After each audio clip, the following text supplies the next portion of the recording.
Do any of you remember an issue about Tibet monks in red clothes protesting against the government being severely and violently suppressed? Well, none of you do, but if you don't, you should be shameful because this was one of the biggest issues in year 2007. Several people, including Japanese photographer, got killed by riot police, and the incident became a symbol of military dictatorship. It all happened in this country, Myanmar, which is full of violence and poverty. This is the country we stand here to talk about. Hello, ladies and gentlemen. My name is Lauren Yu, and I'm the first speaker of the proposition side. I've provided the definition of the motion, the burden, and our policy. We define aid as capital, equipment, and service given to people in need. And we define political concession as a grant of political privilege given by government to another group. Our burden here today is to prove why junta government, the military government in Myanmar, is a problem and why our policy is the best. The policy our side propose is this: create a separate organization that governs the distribution of aid to those in need.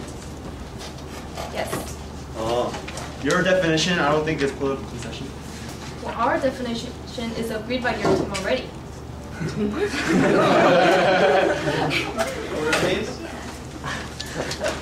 Okay. Also, we propose new negotiation to be made every 2 years to guarantee fairness.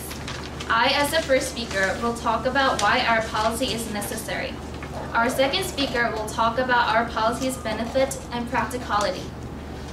Now, moving on to my substantive argument. Our policy is necessary for 2 reasons. First, because the past measures made by other organizations, including UN, have failed. We guarantee that our separate organization will make the prepared aid access to Myanmar easier without the conflicts with Myanmar government. No, thank you. According to the news report of the Interpress Service News Agency, even though the World Food Program had prepared aid for the Myanmar after the hit of the cyclone in May, it could not deliver the aid to the Myanmar because, as the UN reported, the Myanmar government had resisted relief workers and non-governmental organizations seeking entry into the country. However, our policy would cover the conflict with Myanmar government, since this organization we are going to establish is going to intervene in only the economical problems, not the whole political system of Burma. Without the interference of Burma government, we will be able to deliver the aid much quickly, since we can provide the aid directly to people who really need it. Now, getting into my second sub-argument. The policy will cover the disaster situation in Myanmar caused by its government. Especially the natural disaster happened in Myanmar recently. The cyclone Narcissus, the strong tropical cyclone, made landfall in the country on May 2nd, 2008, causing catastrophic destruction and at least 146,000 fatalities and thousands of people still missing. The Western diplomats in the country and the others have given the death toll exceeding 100,000. The cyclone caused the worst natural disaster in the recorded history of Burma. However, this junta government is not competent enough to get through this disaster by itself. The roads and warehouses that provide supplies are all disrupted, and the corrupted government does not have enough capital to rebuild all these new social infrastructures. Not only it is not able to help their people, but they do not even care about their people. The government at the beginning ignored the several warnings of the cyclone from India. They did not try a bit to prevent this disaster. Also, even after the disaster, in that catastrophe, this government forced citizens to participate in the election to continue their dictatorship. This Myanmar people need international help to get out of this disaster.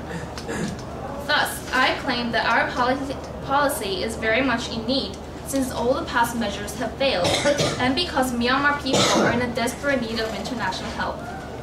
Thank you for your paying attention.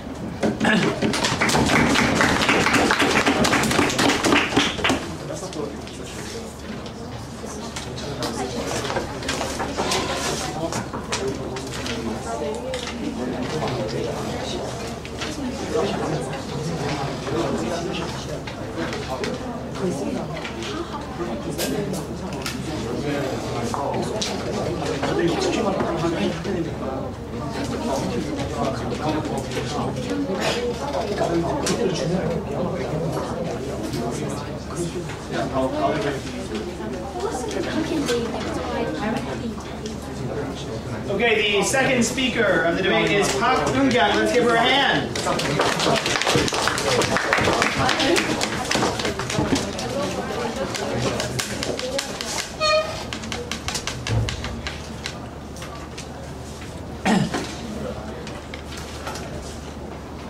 Good afternoon, ladies and gentlemen. My name is Park Eun-kyung, the first speaker of the opposition team.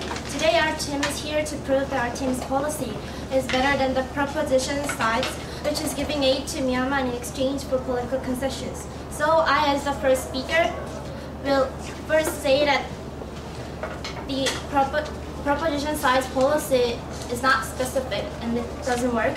And I'll also prove our alternative policy works better than them. First of all, it's not Tibetan monks. They are in Myanmar, and Myanmar is not a special country, so they are giving us false information about it.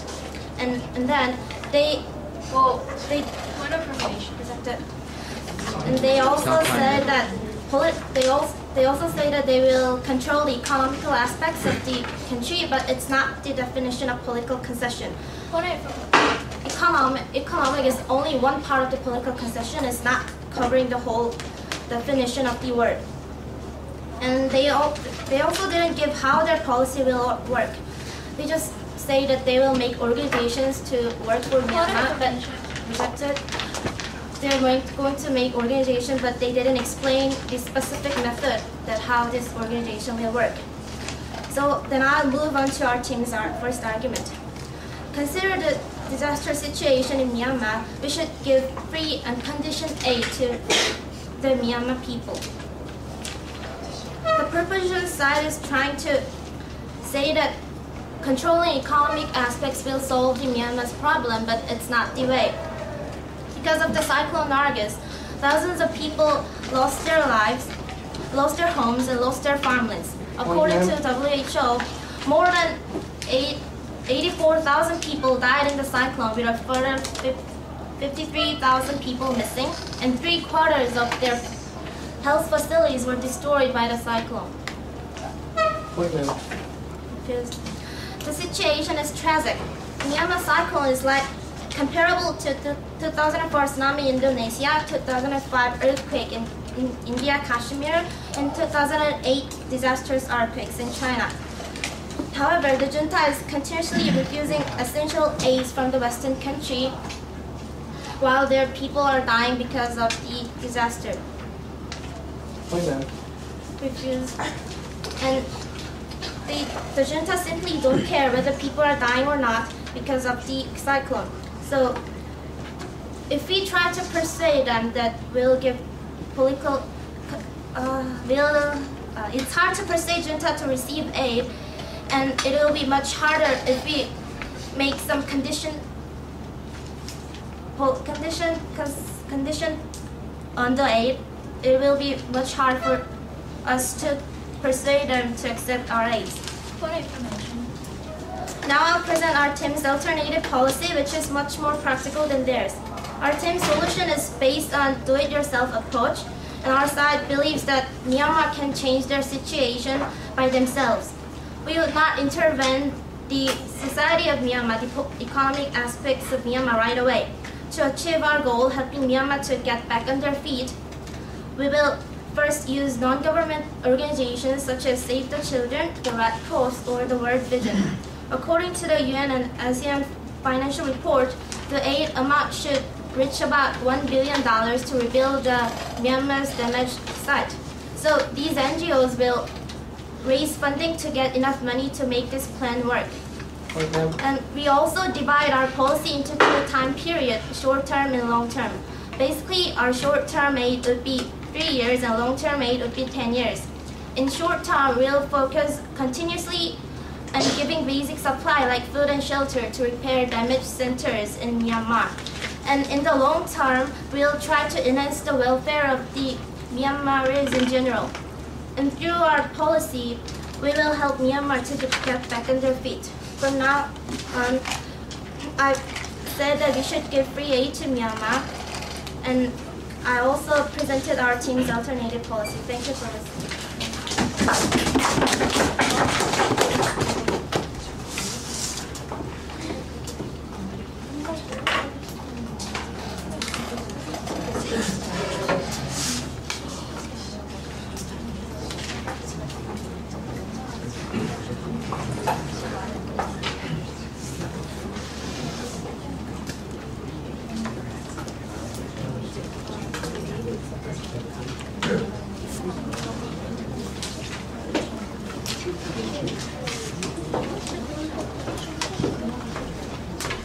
Okay, the next speaker for the prop side is Yanu. Let's give her a warm welcome.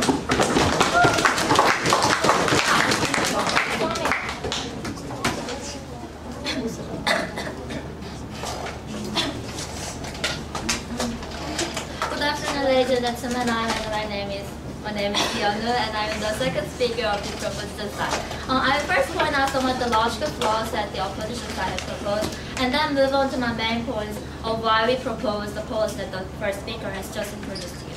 Okay, before I start, I'd like to tell the opposition side's argument are truly logical, has logical flaws. Okay, Eun-kyung said that we define the political concession wrong because Myanmar government will not accept economical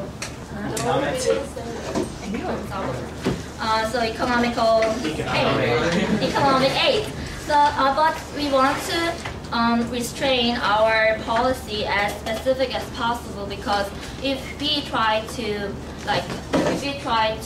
intervene every aspect of Myanmar government, there will be very wrong, because we will infringe on their sovereignty. And also, she said that we did not specify our policy, but we did, and we're going to specify our policy. And our first speaker said that I'm going to talk about the necessity, the beneficiality, and the practicality. Also, she said that they're going to do it your approach policy, but I don't think that their policy is really do it your approach, because they said that international NGOs will provide aid, and they even did not specify what they're going to do in the short term and long term. So I'm going to specify what our policy is in my speech. Okay, first of all, I will say that our separate organization that we are going to establish with the concession of the Myanmar government will truly beneficial, because it is going to be transparent. What I mean by transparency is that we are going to supervise whether or not the prepared aid is given to the Myanmar people who really need the aid. To illustrate this point, I would like to give the example of North Korea and America. One of the reasons many people oppose giving aid to the PRK is because they think that aid given is not distributed to the people up in the north, but people, high officials up in the social ladder. Not only this kind of international aid given to the PRK, but also some domestic aid inside the United States of America is distributed through a non-transparent system. According to the New York Times report of 2006, after the hurricane of Katrina and Rita, the Federal Emergency Management Agency gave fraudulent or unjustified payments of about $1 billion to people who did not really need the aid. But we don't want this. We don't want our aid to be wasted by giving it to the wrong kinds of people. So therefore, we propose that our separate organization that we are going to establish, the concession of the Myanmar government, will truly beneficial in terms of by being transparent, in terms of giving aid to people who really need the aid. How can you differ from people who need aid and Stand don't? up, right. How can you differ people who need aid and who don't? According to the New York Times report, there is a criteria that defines who can get aid and who cannot. For example, the United States says that if some people who are stricken by the catastrophe is not a citizen that cannot get aid, this kind of criteria says we can decide who are going to receive the aid or who are going to not. Secondly, I would like to show you that our policy is practical, because our separate organization will minimize the loss of the donated money that happens during the process of foreign currency exchange. According to a Reuters report, the Myanmar government has been putting foreign currency exchange fees to all the aid coming from international organizations such as UN and international NGOs. Because of about 20% of the total aid given to Myanmar have been not given distributed to the people who are stricken by the catastrophe in May, but to the people, but to the government. We don't want this because we think the aid prepared for the Myanmar people should be delivered to the Myanmar people without even a loss of pay. So we propose that our separate organization will waive all the fees concerning the foreign currency exchange fees, so that our policy will be practical by having no loss of the donated money. Okay, to sum up what I have been told you, I said that our policy will be beneficial and practical by giving you some examples such as like North Korea, America, or the foreign currency exchange fee. Thank you for listening, and please vote for proposition.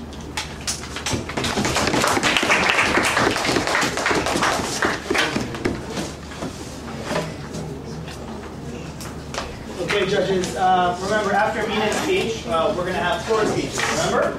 Remember how we do that? So, just in case I happen to call on you, be sure that you have some remarks in mind for either side. Okay? All right, let's continue the debate. The opposition speaker is Mina. Let's welcome her.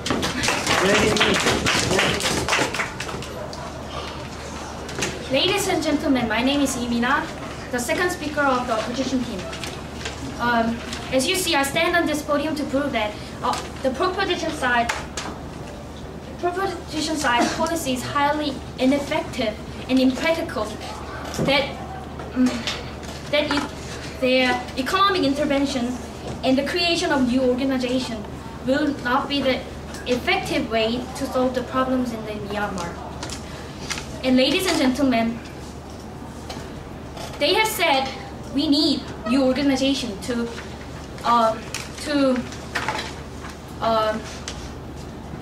solve the problems in the Myanmar. And I can't understand why we need new organization. They have UN and they have NGOs, and they are providing aid to rejected, and they are providing aid to the Myanmarese. And I don't understand why the economic intervention is not the intervention they have said. And I have a question. If the aid by the NGO is really wasted, I can't understand that. And they didn't even provide us how to minimize all the wasting money though. And I see our team's policy will definitely improve the Myanmar situation. The situation right now, the both team has explained, is tragic and desperate, as the first speaker and every speaker has described. And I see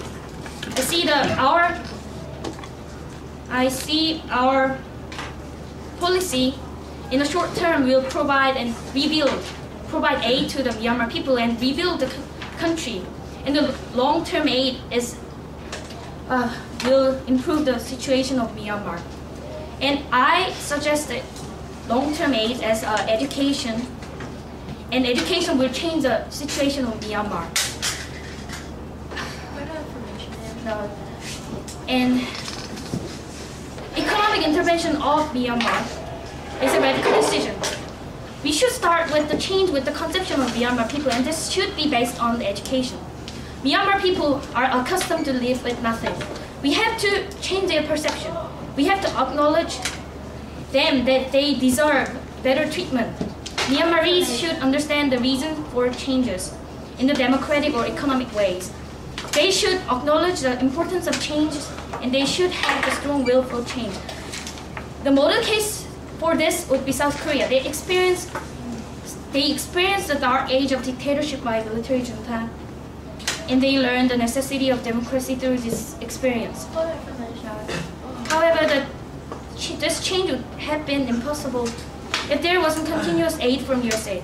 And we pose that continuous aid would be unconditional and for the exchange, for not the exchange for the economic intervention. And we think that if we give unconditional aid to Myanmar, then their economic will improve, and they can now think of a democratic society. And so I think the education and the welfare of Myanmar is important to create a democratic society and improve the lives of the Myanmar. To sum up, I have shown the clear reason why our policy is practical, and we cannot give aid as an exchange for economic intervention because it will not work and it's impractical. And the education would be the best solution to improve the Myanmar in the long term. Again, ladies and gentlemen, vote for the opposition.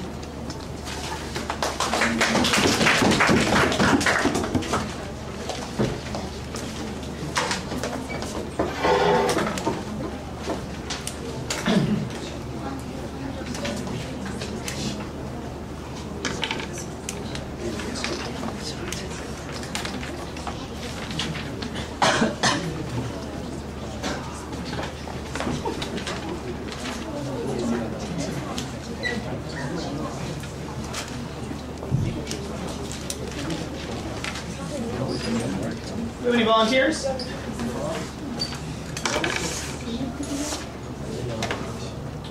Political concessions.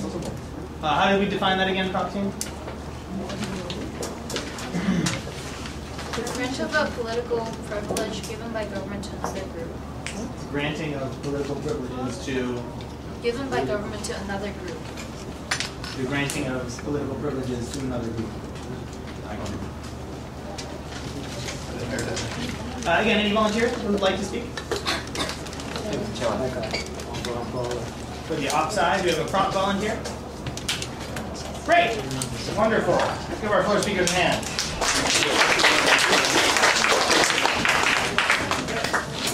Turn the camera on, sorry. The outside that the education is education is the best way to help Myanmar to get over from their tragic situation. But I really don't think they regard the fact that the military junta is still trying to maintain their power. And I really don't think the junta will allow the NGOs and UN to have their people. Have their people who are now suffering be enlightened through the education. So I think it is really not practical because they really didn't suggest any details to how to prevent the junta from intervening the education, from educating their people. So. Thank you. Okay, thank you, Chitty. Okay. First of all, the first speaker of the opposition team has said that the problem in Myanmar is concerned with its debt issue, but in fact, as I know, the problem in Myanmar is natural disasters, not the religious ones. Okay, and further on, they have said that they're going to use political rights that are going to be given to this organization only in the economic aspects. However, I don't think that the organization will be capable of doing it. If they're given the political rights, even if it's restricted to the economic aspects, the organization, there's always danger of the organization abusing their power. They can always abuse that power, the economic power. Also, even though the opposition team has defined it only to the economic aspects, I don't believe that the organization will stay on that aspect forever.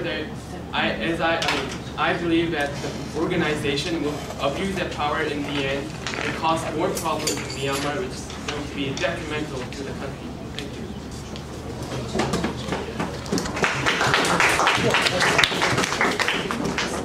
Okay, thank you both for speakers.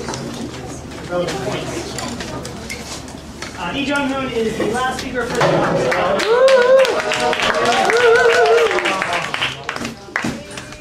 Hello, ladies and gentlemen. First, I would like to point out that they were not Tibetan monks in Myanmar. Not all monks are from Tibet. Ladies and gentlemen, I would like to tell the proposition to get their facts straight. And the main clash in this debate was regarding the practicality of the policy. I would like to state that their policy is inadequate because of its practicality. They state that they have a very good policy and it is not very specific, but it is there. But I would like to ask, what chance is there that the junta will accept the terms of political concessions? In fact, the proposition has not even specified what they want from the nation. And very few military dictatorships are willing to give up their power for democracy. For example, there is North Korea, Fiji, Libya, Mauritania, Zimbabwe, and Somalia. Especially, North Korea and Zimbabwe are refusing to accept foreign aid, and it seems as if it will stay that way. What makes Burma so different? The junta were in power since 1962. That is half a century. It does not seem as if Burma's military government would be willing to submit its power back to the people anytime soon. And the junta made it clear that they would stay in power no matter what. With their attack on Aung San Suu Kyi, the junta's strongest competitor for power, in 2003.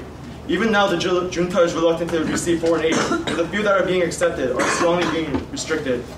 It is hard enough getting aids into Burma without asking for political concessions. What chance is there for the junta to accept aids with open arms once we start asking them to give up their power?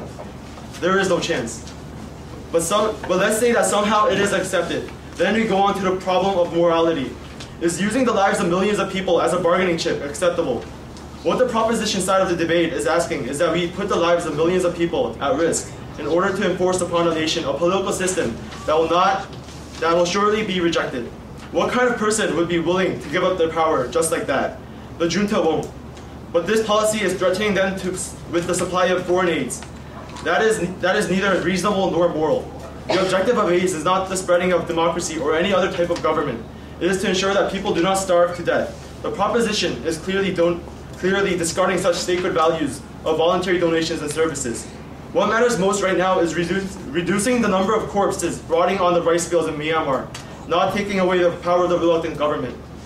Proposing a policy which exchanges aids for political concessions is both immoral and impractical. It goes against our current values and it will never do what it needs to be done. There is no further point in debating about this policy that is both ignorant of Myanmar's reality and the absolute value of human life. But the policy of the opposition is different. First of all, it is practical. We do not desire any political concessions or submissions of power. All we ask is that Burma opens up their borders so that we can get the people what they need most, food and medical treatment. Also, our policy respects the very concepts of volunteer work and aid. We do not enforce upon a nation an unwanted government system.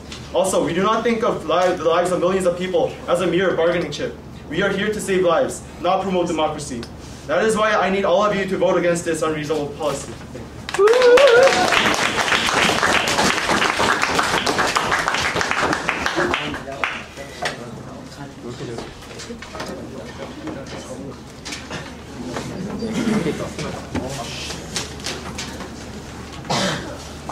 Can I start? Heal the world. Make it a better place for you and for me and the entire human race. These lyrics by Michael Jackson seem to represent our policy, because our policy can actually heal the world and alleviate the situation in Myanmar. And the opposition team seems to be mistaken our policy, because what we are asking for a political concession is not the removal of power for the military junta. We're asking so that our separate agency can be guaranteed the right to distribute the aid as we want, not the way military government in Myanmar wants to do. Now, I'd like to first rebut and answer some questions that the opposition team has made in this support and summarize our arguments. Well, they ask that they will engender democracy and nurture them in Myanmar by giving education. But when people are hungry, when people are about to be dead, they don't care about politics, they care about living. So instead of democracy, we ask for giving aid, food, and any other medical services so that they can be saved before they care about politics. And also they ask, why not UN? Well, if you have researched at least one, you'll see that any resolution in the Security Council that's been intended to alleviate the situation in Myanmar has been rejected because of China and other vetoing nations. Now, they bring up 2 points, which is necessity and practicality, but they fail to show how the policy is beneficial as a whole. And I will first tackle on their necessity. Well, our policy is necessary because past measures have been inefficient and people are screaming for help in Myanmar. But just give aid to Myanmar government so that they could stand by themselves. Give aid because the military government take the aid for themselves and become rich, just like North Korea. We think that is not practical enough. That's why we're asking for a separate agency, so that we can have a neutral and a transparent process giving aid to those in need. Joy, Yes, sir. what makes you think that the junta will accept your terms? Because a separate agency will not intervene with the military government's policy. What we are doing is a philanthropic act. We're giving aid to those in need. We're saving their citizens. Why would the military government oppose saving their citizens? Also, we'll comment about practicality. Do-it-yourself approach. The military. No, thank you. Do-it-yourself approach. This is a country in turmoil. When the junta is refusing, right at this moment, we need to create a separate agency that we can give aid to the separate agency, and the separate agency itself can govern the process of distribution of aid. In return for aid, all we ask is to guarantee a separate agency that governs the distribution process. That is the political concession we're asking for. What makes you think that a government that beats up its own people will actually save its own, give aid to the people? They're suppressing their own people because they want to continue their regime. And what we are doing is to saving their nations, saving the citizens of their nation. And I would like to ask the opposition if they can give an example of a leader of a country trying to kill their nations by not receiving the aid. Because in the junta case, the aid is not being sent to the Myanmar government because they're refusing it. And with a separate agency, we can ensure that the aid will be given to the country and therefore distributed fairly. Now, a long-term approach is not necessary because there are people dying here right now. As the opposition has mentioned, there are corpses lying in the streets of Myanmar, and there are people dying and starving to death. And to alleviate these people from poverty, from any abject circumstances they're in, we need to create a separate agency that is both transparent and practical so that we can guarantee a safe distribution of aid to those in need. And through that process, we can make a better place for you and for me.